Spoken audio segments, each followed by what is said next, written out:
చేసి దాని ద్వారా రీసైక్లింగ్ సెక్టర్ కి మనం ప్రోత్సాహాన్ని ఇచ్చి అవన్నీ కూడా రీసైక్లింగ్ చేసి మళ్ళీ ఇంకొక వస్తువు రూపంలో మళ్ళీ దానిని వినియోగంలోకి తీసుకురావడం, దట్ ఈస్ సర్క్యులర్ ఎకానమీ. దానికి మరింత ఊతం ఇచ్చే విధంగానే మనం పాలసీ తీసుకొచ్చాం. ఇవాళ హౌస్ హోల్డ్ లెవెల్ నుంచి చెత్తని కొనుగోలు చేసే కార్యక్రమానికి శ్రీకారం చుట్టాం. పెద్ద ఎత్తున రెడ్యూస్, రీయూజ్, రీసైకిల్ సెంటర్స్ ని మనం ప్రోత్సహిస్తున్నాం.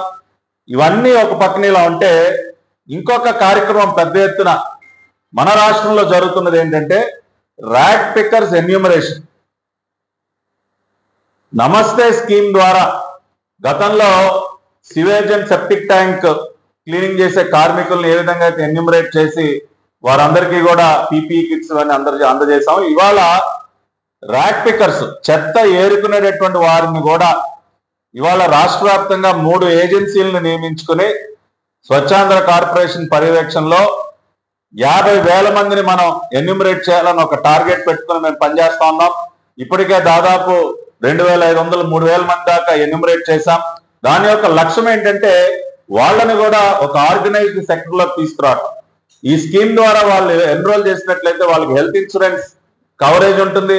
60 సంవత్సరాలు పూర్తయిన వారికి 3,000 రూపాయలు పెన్షన్ లభించినటువంటి సౌకర్యం ఉంటుంది. అంతేకాకుండా స్వచ్ఛాంధ్ర కార్పొరేషన్ ఒక డిజిటల్ ప్లాట్ఫామ్ ని క్రియేట్ చేసి ఈ ర్యాక్ పిక్కర్స్ ఎవరైతే ఉంటారో ఎన్యూమరైజ్ ఏ విధంగా ఉన్నారో ఆ రకంగా హౌస్ హోల్డ్ ఇళ్ల దగ్గర నుంచి వేస్ట్ ని కలెక్ట్ చేయడానికి ఇవాళ వీళ్ళని ట్రైనింగ్ ఇచ్చి ఆ రకంగా ఒక యాప్ ద్వారా, ఒక డిజిటల్ ప్లాట్ఫామ్ ద్వారా వీళ్ళని హౌస్ హోల్డ్ లెవెల్లో వేస్ట్ కలెక్టింగ్ బాయ్స్ కింద మార్చే ప్రయత్నం మేము చేస్తా ఉన్నాం.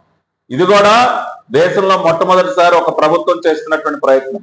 ఆ రకంగా వాళ్ళని స్విగ్గీ, జొమాటో డెలివరీ బాయ్స్ లాగానే వేస్ట్ కలెక్షన్ కి వీళ్ళని ఒక ఆర్గనైజ్డ్ ఫార్మల్ సెక్టర్ లోకి తీసుకొచ్చి ఒక డిజిటల్ ప్లాట్ఫామ్ ద్వారా వీళ్ళు వేస్ట్ కలెక్ట్ చేసుకుని దాన్ని స్క్రాప్ డీలర్ దగ్గరికి తీసుకెళ్లటం, వారిని కూడా ఈ ప్లాట్ఫామ్ మీద తీసుకురావటం. అక్కడి నుంచి మేము రాష్ట్ర వ్యాప్తంగా ఏర్పాటు చేయబడేటువంటి దాదాపు 50కి పైగా ఉన్నటువంటి వేస్ట్ ప్రాసెసింగ్ సెంటర్స్ కి వీళ్ళని అనుసంధానం చేయటం, అక్కడి నుంచి రీసైక్లింగ్ ఫెసిలిటీకి వెళ్ళటం.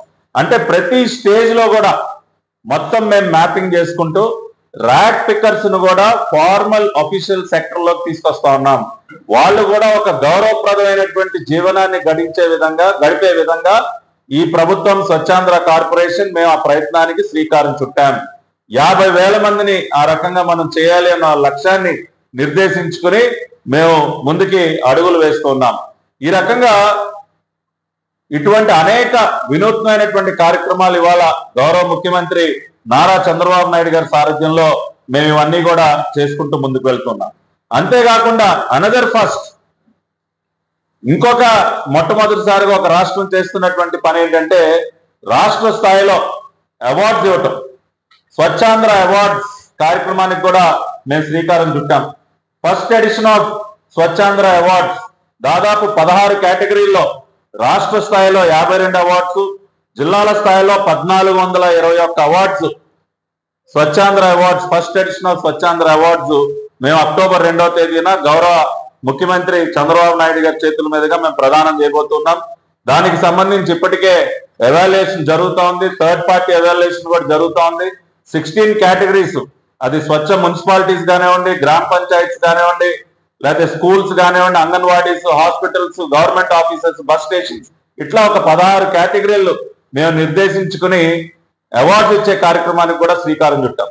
గౌరవ ముఖ్యమంత్రి గారు ఇంకో మాట కూడా అన్నారు, మంచి పర్ఫార్మెన్స్ చూపించి ఈ అవార్డు సాధించినటువంటి మున్సిపాలిటీలకు వాటికి అవసరమైతే మనం ఒక ఫండ్ బెనిఫిట్ కూడా ఇద్దాం, గ్రాంట్ గా కొంత అమౌంట్ కూడా ఇద్దాం అని చెప్పి, అంటే కాంపిటేటివ్ స్పిరిట్ పెంచడం కోసం ఒక మున్సిపాలిటీ ఇంకో మున్సిపాలిటీ పోటీపడి మరి స్వచ్ఛాంధ్ర ఉద్యమాన్ని, స్వచ్ఛాంధ్ర లక్ష్యాల్ని చేరుకోవటానికి వాళ్ళు ప్రయత్నం చేయాలి అని చెప్పి మరి ఆ రకంగా కూడా ఇది కూడా దేశంలో మొదటిసారి. కోట యంత్రాంగంతో పాటు ప్రజలందరికీ ధన్యవాదాలు తెలియజేస్తున్నాం. స్వచ్ఛాంధ్ర కార్పొరేషన్ తరఫున మరి అవార్డు ఈ రోజున మనకు దక్కిందంటే అది ప్రజల భాగస్వామ్యం వల్ల, కాబట్టి ప్రజలందరికీ కూడా హృదయపూర్వకంగా మేము ధన్యవాదాలు, అభినందనలు తెలియజేస్తున్నాం. అదేవిధంగా ఇంకొక ముఖ్యమైనటువంటి అంశం ఏంటంటే మనం దేశంలోనే మొట్టమొదటిసారిగా ఒక సర్క్యులర్ ఎకానమీ పాలసీని మనం విడుదల చేశాం. జీవో నెంబర్ 149 విడుదల చేసి first circular economy policy in the country. ప్రపంచం మొత్తం కూడా ఈ రోజున సర్క్యులర్ ఎకానమీ గురించి చర్చించుకుంటోంది. సస్టైనబిలిటీని ఏ విధంగా పెంపొందించాలి, రెడ్యూస్, రీయూజ్, రీసైకిల్ ఈ నినాదాన్ని మరింతగా మనం ఏ విధంగా ప్రజల్లోకి తీసుకెళ్ళాలి, అనేక కార్యక్రమాలు చేస్తున్నారు. కానీ ఎవరు కూడా ఒక పాలసీ ఇప్పటి వరకు విడుదల చేయాల. First circular economy policy with number of incentives, అంటే రీసైక్లింగ్ సెక్టర్ లో పెట్టుబడులు పెట్టాలనుకున్నటువంటి వారికి అనేక రకాలైనటువంటి ఇన్సెంటివ్స్ కూడా మరి ఈ పాలసీలో పొందుపరచడం జరిగింది. అది క్యాపిటల్ సబ్సిడీస్ కానివ్వండి, లేదంటే పవర్ సబ్సిడీస్ కానివ్వండి, ఇటువంటి అనేక అంశాలు, సింగిల్ విండో క్లియరెన్సెస్ కానివ్వండి, ఇవన్నీ కూడా దీనిలో పొందుపరిచి ఒక సర్క్యులర్ ఎకానమీ పాలసీని విడుదల చేసి ఫస్ట్ రీసైక్లింగ్ పార్క్ ఏర్పాటుకు కూడా ఇవాళ స్వచ్ఛాంధ్ర కార్పొరేషన్, అదేవిధంగా ఎంఏయుడి డిపార్ట్మెంట్ గౌరవ మంత్రివర్యులు నారాయణ గారి సారథ్యంలో పనిచేస్తా ఉన్నాం. మూడో విషయం, ప్రధానమైనటువంటి అంశం, ఒకటి 1.5 కోటి మందిని భాగస్వాములు చేయటం, రెండోది మొట్టమొదటి సర్క్యులర్ ఎకానమీ పాలసీని తీసుకురావటం, మూడో వినూత్నమైనటువంటి అంశం ఏంటంటే గతంలో చెత్త మీద పన్నేసి చెత్త పేరుతో డబ్బులు వసూలు చేయటం చూసాం. కానీ ఇవాళ for the first time in the country A state government is paying money for waste. ప్రతి ఒక్క హౌస్ హోల్డ్ లో ఎదురు డబ్బులు ఇచ్చి చెత్తను కొనుగోలు చేసే కార్యక్రమాన్ని కూడా ఇవాళ మొట్టమొదటిసారి government of Andhra Pradesh, Swachhandhra corporation, MIUD department, అదేవిధంగా పంచాయతీరాజ్ అండ్ రూరల్ డెవలప్మెంట్ ఈ శాఖలన్నీ కూడా సమన్వయం పరుచుకుంటూ స్వచ్ఛ రథం అనేటటువంటి ఒక కాన్సెప్ట్ కి శ్రీకారం చుట్టారు. నిన్ననే గౌరవ ముఖ్యమంత్రి గారు ఆదేశించారు, అక్టోబర్ నెల కల్లా దాదాపు 100 మండలాల్లో దీన్ని విస్తరింపజేయాలి. వేస్ట్ టు వెల్త్, చెత్త నుండి సంపద సృష్టించడం ఏ విధంగా అనేది మనం నిజాయితీగా మనం చేసి చూపించాలి. మన చెత్త పేరుతో డబ్బులు వసూలు చేయటం కాదు, చెత్త కొనుగోలు చేసి ఎదురు డబ్బులు ఇద్దాం. ఆ రకంగా ఒక వినూత్నమైనటువంటి కార్యక్రమానికి మనం శ్రీకారం చుడదామని చెప్పి ఆ కార్యక్రమానికి కూడా పెద్ద ఎత్తున ప్రోత్సాహాన్ని అందిస్తున్నారు గౌరవ ముఖ్యమంత్రి గారు. అంటే ఇది ఎందుకు చెప్తా ఉన్నానంటే సర్క్యులర్ ఎకానమీలో భాగంగా మనం పనికి రాదు అని పారేసే వస్తువుల్ని మనం ఎదురు డబ్బులు ఇచ్చి కొనుగోలు చేసి, అది ప్లాస్టిక్ కానివ్వండి, గ్లాస్ కానివ్వండి, పేపర్ కానివ్వండి, కార్డ్బోర్డ్ కానివ్వండి, ఈ విధంగా ఎలక్ట్రానిక్ వేస్ట్ కానివ్వండి. నిన్ననే కర్నూలు మున్సిపల్ కమిషనర్ గారిని ప్రత్యేకంగా సత్కరించాం. ఈ వేస్ట్ విషయంగా ఆయన చేసినటువంటి కృషిని అభినందిస్తూ మరి కర్నూలు మున్సిపల్ కమిషనర్ గారిని సత్కరించడం జరిగింది. అంటే వేస్ట్ ని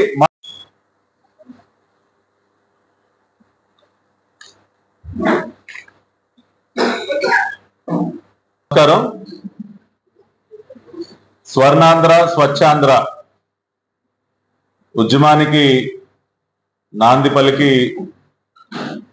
9 నెలలు పూర్తిగా వస్తా ఉంది. 2025 జనవరిలో గౌరవ ముఖ్యమంత్రి వర్యులు నారా చంద్రబాబు నాయుడు గారు రాష్ట్రంలో ప్రతి పల్లెలో, పట్టణంలో స్వచ్ఛత విషయంగా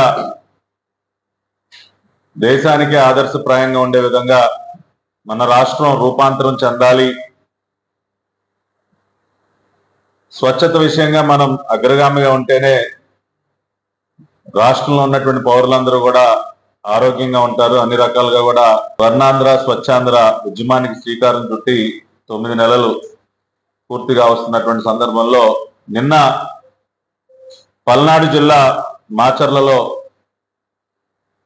గౌరవ ముఖ్యమంత్రి గారు ఈ కార్యక్రమంలో పాల్గొన్నారు. ప్రతి నెల 3వ శనివారం మనం ఈ కార్యక్రమాన్ని నిర్వహించుకుంటూ ఉన్నాం. అదేవిధంగా ఈ నెల స్వచ్ఛతా హీ సేవ అనే ఒక క్యాంపెయిన్ కూడా మనం 17వ తేదీన గౌరవ ప్రధానమంత్రి నరేంద్ర మోడీ గారు జన్మదినం సందర్భంగా ప్రారంభించుకుని అక్టోబర్ 2 గాంధీ గారి జయంతి వరకు కూడా మనం ఈ కార్యక్రమాన్ని నిర్వహించుకుంటూ ఉన్నాం. దానికి సంబంధించినటువంటి కార్యక్రమంలో కూడా నిన్న గౌరవ ముఖ్యమంత్రి గారు మాచర్లలో పాల్గొన్నారు. రాష్ట్ర వ్యాప్తంగా మనం చూసినట్లయితే నిన్న స్వర్ణాంధ్ర, స్వచ్ఛాంధ్ర కార్యక్రమంలో 1,49,57,390 మంది అన్ని జిల్లాలు కలిపి వివిధ శాఖల ఆధ్వర్యంలో జరిగినటువంటి ఈ కార్యక్రమంలో 1,49,00,000 మంది పాల్పంచుకోవటం అనేది నిజంగా కూడా మనందరం కూడా సంతోషించదగ్గ విషయం. ఎందుకంటే జనవరి నెలలో ఈ ఉద్యమాన్ని ప్రారంభించినటువంటి మొదటి నెలలో 40 జనవరిలో మైదుకూరులో ప్రారంభించుకున్నాం. ఫిబ్రవరి నెల వచ్చేసరికి అది 89 లక్షలకు చేరుకుంది. ఏప్రిల్ నెల వచ్చేసరికి 1,00,000 మందిని మనం ఆ సంఖ్య దాటడం జరిగింది. అట్లా ప్రతి నెల మంత్ ఆన్ మంత్ పెరుగుతూ వస్తుంది.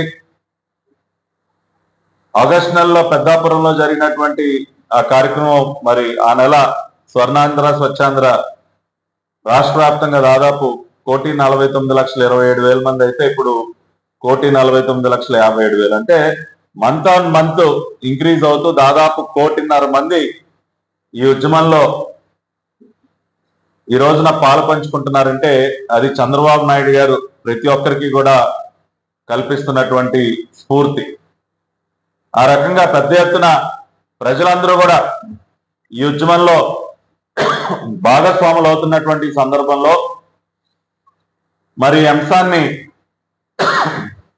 జాతీయ స్థాయిలో కూడా ఈ అంశానికి గుర్తింపు లభిస్తూ నిన్ననే దేశ రాజధాని ఢిల్లీలో సాసా ఈవెంట్ కి స్వర్ణాంధ్ర స్వచ్ఛాంధ్ర ఈ ఉద్యమానికి సంబంధించి స్కాచ్ అవార్డు కూడా మరి రావటం జరిగింది. స్వచ్ఛాంధ్ర కార్పొరేషన్ తరఫున మరి మా ఎండి అనిల్ గారు వీరందరూ కూడా మరి ఈ కార్యక్రమానికి సంబంధించి అప్లై చేస్తే నిన్న స్కాచ్ అవార్డు కూడా ప్రదానం చేశారు. ఇది కూడా మనందరికీ గర్వకారణం. అంటే దేశంలో మరి ఏ ఇతర రాష్ట్రంలో కూడా ప్రతి నెల స్వచ్ఛత పెంపొందించడానికి సాక్షాత్తు ఒక రాష్ట్ర ముఖ్యమంత్రి ఆ ఉద్యమానికి సారథ్యం వహిస్తూ 1,50,00,000 మంది దానిలో భాగస్వాములు కావటం అనేది దేశంలో మరే ఇతర రాష్ట్రంలో జరగట్లేదు.